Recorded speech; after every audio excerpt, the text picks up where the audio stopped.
صلی علی رسولہ الکریم اما بعد۔ حدیث پاک میں یہ بات آئی ہے، رسول اللہ صلی اللہ علیہ وسلم نے فرمایا اس امت کی پہلی نیکی یقین ہے۔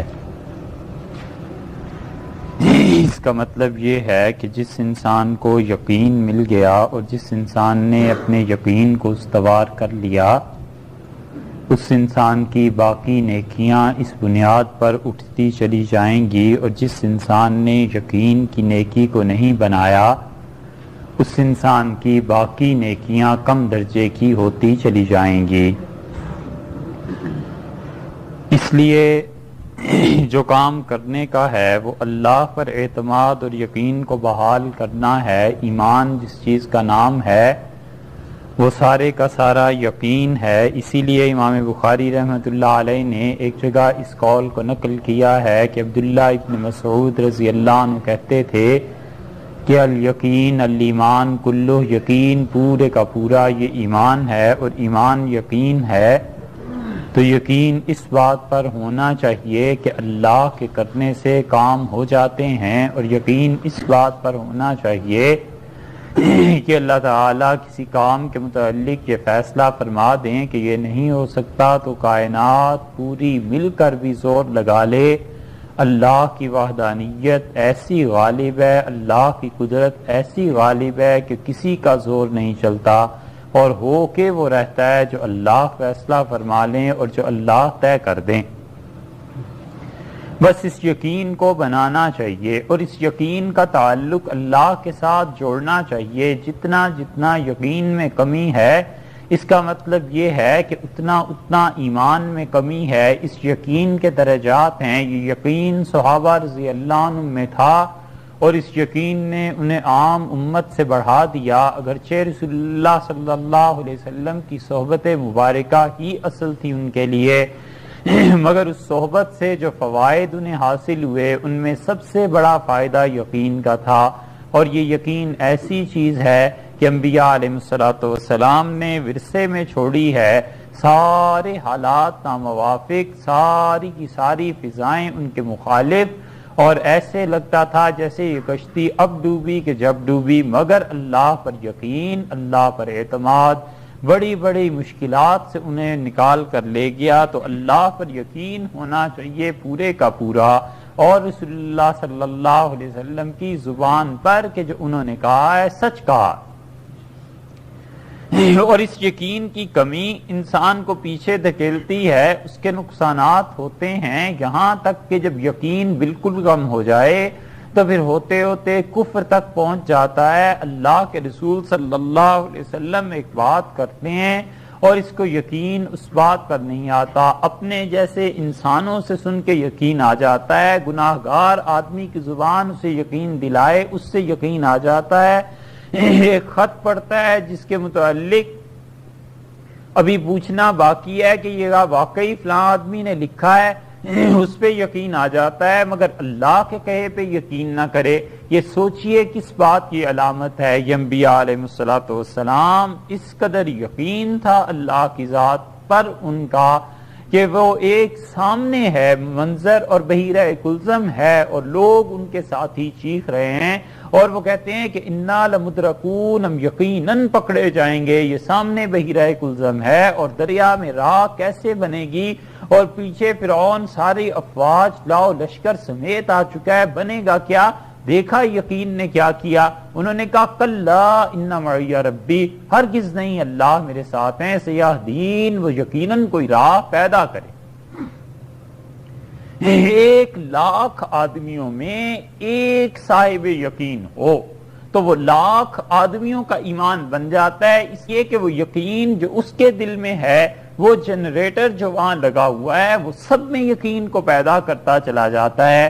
اللہ تعالیٰ نے اسی لیے متعدد جگہ پر قرآن کریم میں یہ بات بیان کی کہ اللہ پر یقین، اللہ پر اعتماد، اللہ پر بھروسہ، وعلی اللہ فلیتوکل المؤمنون، اور ایمان والے اللہ پر بھروسہ کرتے ہیں، وعلی اللہ فلیتوکل المتوکلون، توکل کرنے والے اللہ پر توکل کرتے ہیں، انبیاء علیہ السلام اللہ پر توکل کرتے ہیں۔ بار بار اس چیز کی دعوت دیتا ہے کہ دیکھو اگر میں تمہارا نفع کرنا چاہوں تو کوئی ایسا نہیں ہے جو نقصان کر سکے، اور اگر ہم نہ دینا چاہیں تو فلا راد لفضل، اللہ کے فضل کو کوئی روک نہیں سکتا، ہم نہ دینا چاہیں کوئی دلا نہیں سکتا، اور ہم دینے کا فیصلہ کر لیں تو کوئی ایسا نہیں ہے جو بندش اور رکاوٹ ڈال دے۔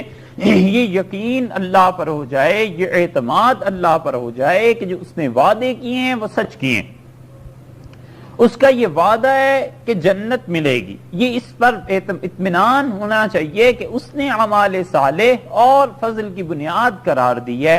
اس نے کہا میں اپنے فضل کو اور مہربانی کے ساتھ تمہاری آخرت درست کروں گا، اس پہ یقین ہونا چاہیے کہ ہم جو اعمال کرتے ہیں اس کا نتیجہ سامنے آئے گا، اس پر یقین ہونا چاہیے کہ رسول اللہ صلی اللہ علیہ وسلم نے جس جہنم کی اطلاع دی ہے یقیناً لوگ اس میں جلیں گے، یقیناً اپنے کیے برے کا برا پائیں گے، اس پر یقین ہونا چاہیے کہ اللہ کے سارے وعدے سچے ہیں۔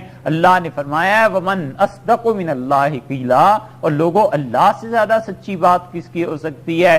سورہ نساء میں فرمایا ہے وَمَنْ أَصْدَقُ مِنَ اللَّهِ حَدِيثًا، لوگوں اللہ سے زیادہ سچ بولنے والا کون سا ہو سکتا ہے؟ کدھر بہ کے چلے جا رہے ہو؟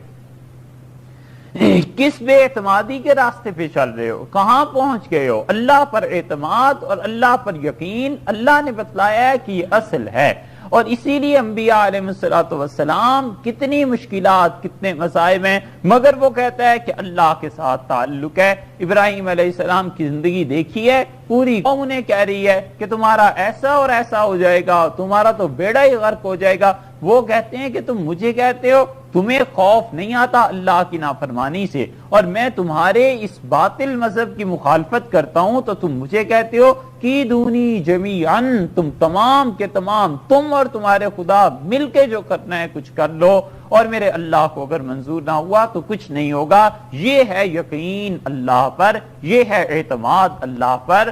حضرت شعیب علیہ السلام کو ان کی قوم کہتی ہے کہ ما نراکا، ہم تجھ میں یہ جو چیزیں دیکھتے ہیں، بلکہ انہوں نے کہا الا تراک بعض آلہتنا بسوء، ہم سمجھتے ہیں ہمارے خداؤں کی جو مخالفت تھی اس کی پھٹکار پڑ گئی تجھ پہ، تو اسی لیے بہکی بہکی باتیں کرتا ہے۔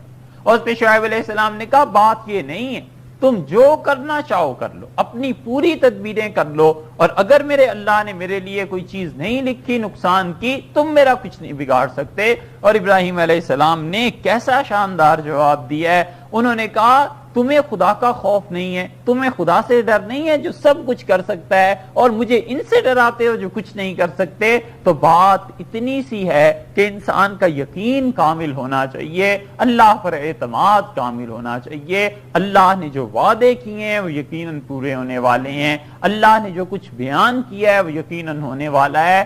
رسول اللہ صلی اللہ علیہ وسلم نے اس یقین کی دولت دنیا کو دی ہے، اس یقین کی دولت صحابہ کرام رضی اللہ عنہ میں تھی۔ یہ یقین تھا امیر المومنین کا، اور انہوں نے خط لکھا اور کہا یہ دریائے نیل کے میں ڈال دینا، اور پھر دیکھو کیا ہوتا ہے، نیل کے سیلاب میں بندش آ گئی، اس اللہ کے بندے کا یقین وہاں پر کام آیا ہے۔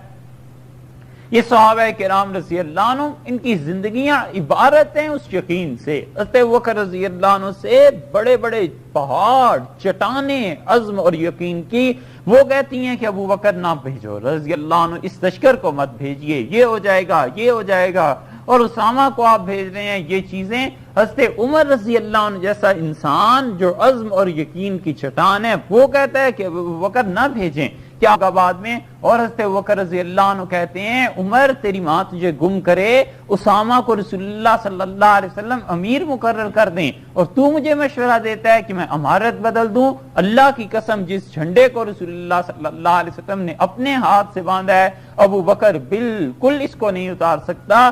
سارے لوگ کہہ رہے ہیں کہ ابوبکر رضی اللہ عنہ سے حالات مخدوش ہیں، دشمن زیادہ ہیں، فوج کدھر جائے گی، کس کس کا مقابلہ ہوگا، لوگ کیا کریں گے؟ اور حضرت ابوبکر رضی اللہ عنہ نے کہا اللہ کی قسم امہات المومنین کے میری بیٹی عائشہ رضی اللہ عنہ کے پاؤں سے کتے آ کے لپٹ جائیں اور اسے کاٹ کھائیں، اتنی مدینہ منورہ میں ویرانی ہو جائے کہ ایک آدمی نہ رہے، تو بھی میں یہ لشکر بھیج کر رہوں گا۔ رسول اللہ صلی اللہ علیہ وسلم نے اسے روانہ کرنے کا فیصلہ کر دیا تھا۔ اس ایک آدمی کا یقین 1,00,000 صحابہ رضی اللہ عنہ پہ بھاری ہو گیا ہے۔ نتیجہ اس کا کیا نکلا؟ نتیجہ یہ نکلا کہ وہ پورے عربوں میں بغاوت بیٹھ گئی۔ جدھر سے وہ لشکر گزرا ہے لوگوں نے کہا ان کے پاس تو بڑی فوج ہے، حالات کیسے نامساعد ہیں، حالات کیسے خراب ہو رہے ہیں، کیسی کیسی بغاوتیں ہیں، لیکن اس کے باوجود یہ جو لشکر بھیج رہے ہیں تو اس کا مطلب یہ ہے کہ ان کے پاس کچھ نہ کچھ ہے۔ یہ ہے وہ یقین کہ ایک آدمی کا یقین پوری امت جو اس وقت تھی اس پہ بھاری ہو گیا۔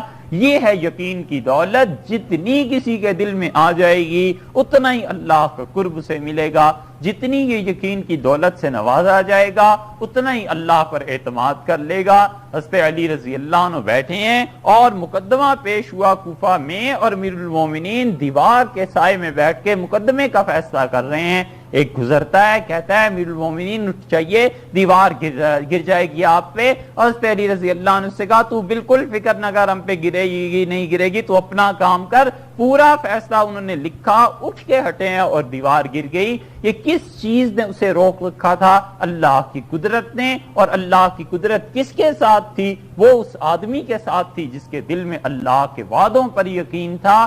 بس یہ دولت مٹ گئی ہے، بس یہ ایمان کی کڑی ختم ہوتی جا رہی ہے، اور بہت موہوم امیدیں دل میں رہ گئی ہیں۔ اپنے جیسا انسان ایک دھمکی دے جاتا ہے، ساری رات نیند نہیں آتی، اور اللہ پر کوئی اعتماد ہی نہیں ہے، اللہ پر کوئی بھروسہ ہی نہیں ہے۔ اللہ تعالیٰ نے اسی لیے کھلے لفظوں میں کہا ہے ان جندنا لہم الغالبون، ہم اپنے لشکر کو غالب رکھیں گے، انہم لہم المنصورون، جو ہمارے کام کریں گے ہم ان کی نصرت کریں گے، ہم ان کی مدد کریں گے۔ حقا علینا نصر المومنین، ہمارا فرض بنتا ہے کہ ہم ایمان والوں کی مدد کریں۔ یہ ایمان والے چاہیے، یہ بدر میں وہ ایمان والے اکٹھے ہو گئے تھے، اتنا ایمان، ایسا یقین تھا کہ پوری کائنات کا فیصلہ اس دن ہونا تھا۔ اگر یہ پٹ جاتے اللہ کی زمین پر خدا کی عبادت ختم ہو جاتی، اور اس دن اللہ نے اپنی عبادت اس دین کی بقا کا فیصلہ فرمایا ہے۔ ان لوگوں کا یقین تھا،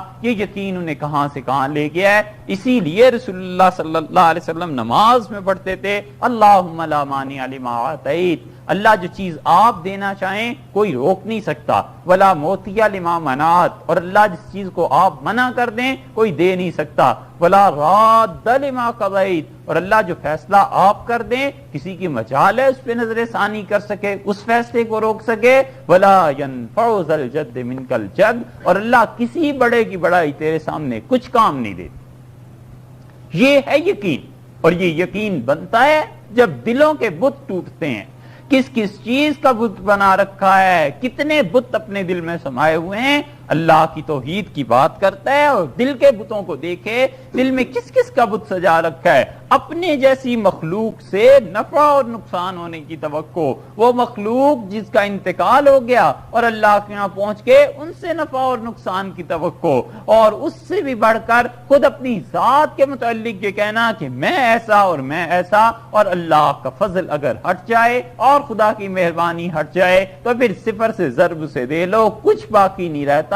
یہ بت جب تک نہیں ٹوٹتے دل کے تب تک اللہ یقین اور اللہ پہ اعتماد نہیں آتا، اور جب یہ بت ٹوٹ جاتے ہیں پھر پوری کائنات ایک طرف رخ کر لے، یہ اللہ کا بندہ اللہ کے ساتھ قائم رہتا ہے، اس یقین اور اعتماد پر چلتا رہتا ہے جو اللہ پر اسے بھروسہ ہوتا ہے۔ اللہ نے فرمایا ہے من یتوکل علی اللہ فہو حسبہ، جو ہم پر بھروسہ کر لے ہم اس کے لیے کافی ہو جاتے ہیں۔ ان اللہ بالغ امرہ، اللہ اپنے کام پورے کر کے رہتا ہے، اور پھر اللہ تعالیٰ ایسے اسباب پیدا کر دیتا ہے یرزقہ من حیث لا یحتسب، ہم اس کے کام وہاں سے کرتے ہیں جہاں کے متعلق اس کا تصور بھی نہیں ہوتا۔ بس یہ یقین کی دولت پیدا کرنے کی بات ہے۔ جب تک وسوسے رہتے ہیں، جب تک انشراح صدر نہیں ہوتا، اور جب تک دل میں یہ بات رہتی ہے کہ ایسے ہو جائے اور ایسے ہو جائے، کوئی ضرورت نہیں ہے اسے اللہ کے راستے میں اور اس شاہراہ پر قدم رکھنے کی جو شاہراہ انبیاء علیہ الصلوۃ والسلام اور خاص طور سے رسول اللہ صلی اللہ علیہ وسلم اس امت کے لیے وضع کر گئے ہیں. یہاں چلنا انہی کا کام ہے جن کے دل میں پورا یقین ہوتا ہے, جن کے دل میں اعتماد ہوتا ہے. ایک آدمی آ کے پوچھتا ہے ابو بکر رضی اللہ عنہ سے تمہارا کیا خیال ہے؟ ایک آدمی رات کو گیا یہاں سے بیت المقدس اور پھر آسمانوں پہ اور واپس آ گیا, کوئی اور ہوتا تو کیا بات کرتا؟ انہوں نے کہا میں اس سے بھی بڑی بات پر ایمان لا چکا ہوں کہ جبریل امین جو ان سے کم درجے کے ہیں وہ دن میں آتا ہے اور جاتا ہے کئی بار, یہ تو ان سے زیادہ درجے کے ہیں. یہ یقین ہے حضرت ابو بکر رضی اللہ عنہ کا جس نے کہاں سے کہاں بات پہنچا دی ہے. یہ حضرت عمر رضی اللہ عنہ کا یقین ہے.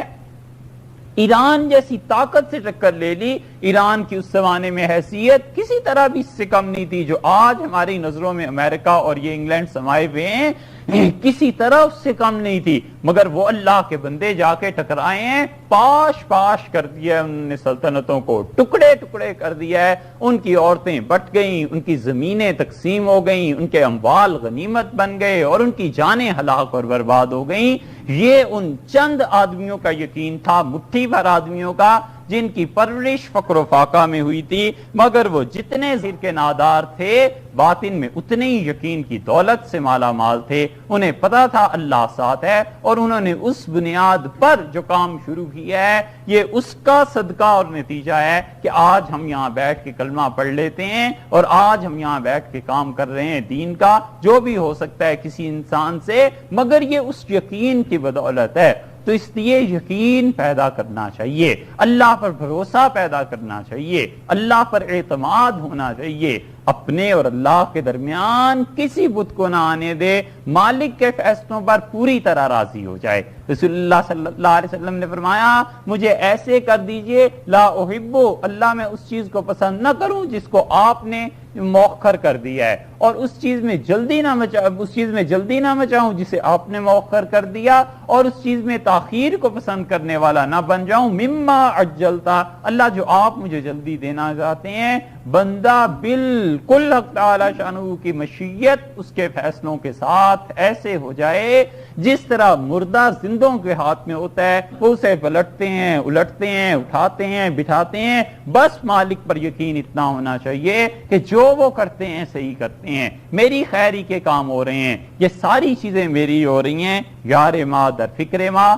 میرا دوست میری فکر میں ہے, در کار ماں آزار ماں, میرے کام کرتا رہتا ہے, میری پریشانیاں وہ دیکھتا رہتا ہے. یہ اللہ پر یقین ہے. یہ ہے جو چیز رسول اللہ صلی اللہ علیہ وسلم نے فرمائی, اس امت کی پہلی نیکی یقین ہے. اس یقین کو بڑھائیے, اس کی پریکٹس کیجئے. کس طرح اللہ پر اعتماد پیدا ہوتا ہے یہ سیکھیے, اور جب یہ یقین پیدا ہو جائے تو ایک آدمی لاکھ پر بھاری ہو جاتا ہے, ایک سلطنت کروڑوں پر بھاری ہو جاتی ہے. ایک آدمی بیٹھ کر مدینہ منورہ میں ہزاروں لاکھوں مربع میل کی سلطنت چلا رہا ہے. اللہ پر یقین اور اعتماد اس انسان کا کامل ہے. خدا نے اپنے بندے کو نہیں چھوڑا, بس اس کی کمی آتی چلی جا رہی ہے. آپ جو یہاں ہیں اللہ پر اعتماد بنائیے, اللہ پر یقین بنائیے, اللہ پر بھروسہ کرنا سیکھیے, اور پھر اس بھروسے پر آگے بڑھیے. اللہ تعالی ہمیں اور آپ کو عمل کی توفیق